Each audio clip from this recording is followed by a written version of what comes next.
Hello students, how are you? I am doctor Alka Pathak. आज मैं आपको बीएड का थर्ड सेम का एक कंटेंट लेकर आपके समक्ष प्रस्तुत हो रही हूँ और उससे डिस्कस करूँगी पाठ्य सहगामी क्रियाएं, है ना।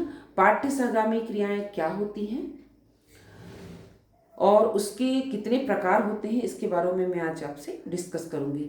तो पाठ्य सहगामी क्रियाएं क्या होती हैं? जो हमारे करिकुलम के साथ कराई जाती हैं।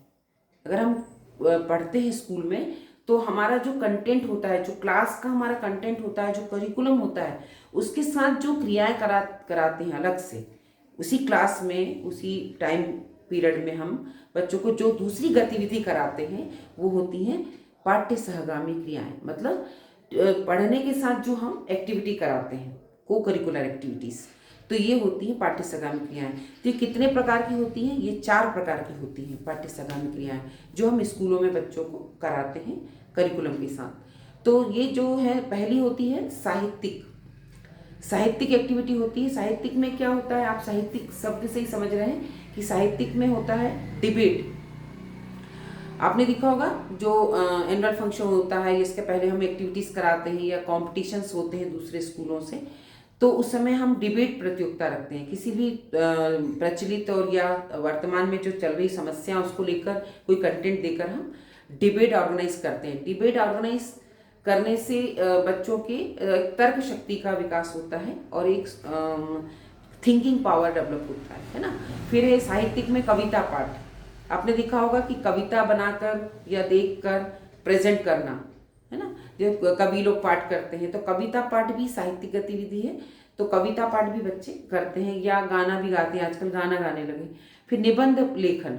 आपने देखा है कि हम निबंध लेखन होता है, कोई भी विषय दे दिया जाता है और एक समय दे दिया जाता है जिस पे वो बच्चे उस पर अपने विचार व्यक्त करते हैं, या पहले से ही बता दिया जाता है कि इस विषय पर आपको तैयारी करके आना है, तो हम निबंध लेखन करते हैं। निबंध लेखन से क्या होता है? उनके जो स्पीड और उनका जो राइटिंग है वो इम्प्रूवमेंट होता है। तो एक हम पाठ्य सहगामी क्रियाएं ये करवाते हैं साहित्यिक। दूसरी है शारीरिक, फिजिकल। तो फिजिकल में हम जो कराते हैं, बहुत आप सबको पता होगा फिजिकल में क्या क्या एक्टिविटीज़ कराते हैं। तो फिजिकल में हम बच्चों से खेलकूद, सभी प्रकार के खेल आ जाएंगे इसमें, है ना। तो खेल आपको पता ही होंगे, सारे खेल इसमें इंक्लूड जाएंगे खेलकूद में। फिर इसी के अंदर शारीरिक में योगा।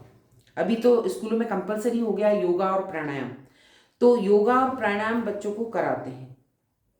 तो एक ये शारीरिक एक्टिविटी हो गई। फिर एनसीसी में भी एक्टिविटी कराई जाती है, परेड कराई जाती है। स्काउट गाइड आपने सुना होगा, स्काउट गाइड में भी ये सब चीज़ें कराई जाती है। तो ये होती है शारीरिक। फिर है नेक्स्ट सांस्कृतिक। तो सांस्कृतिक जो गतिविधि होती हैं, जो को करिकुलर एक्टिविटी होती हैं सांस्कृतिक में क्या कराते हैं हम? जैसे नाटक, स्टेज पे नाटक करना, कला करना।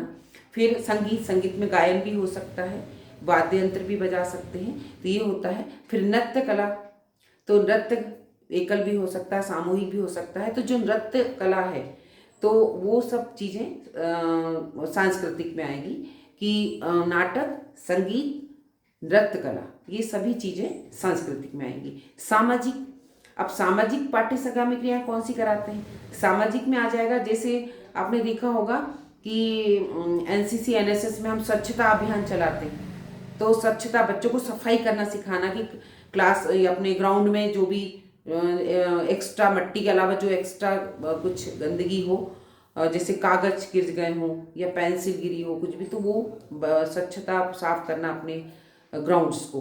तो ये एक एक्टिविटी कराते हैं।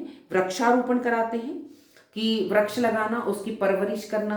तो सब बच्चे एक एक वृक्ष लगाते हैं अपने ग्राउंड्स में।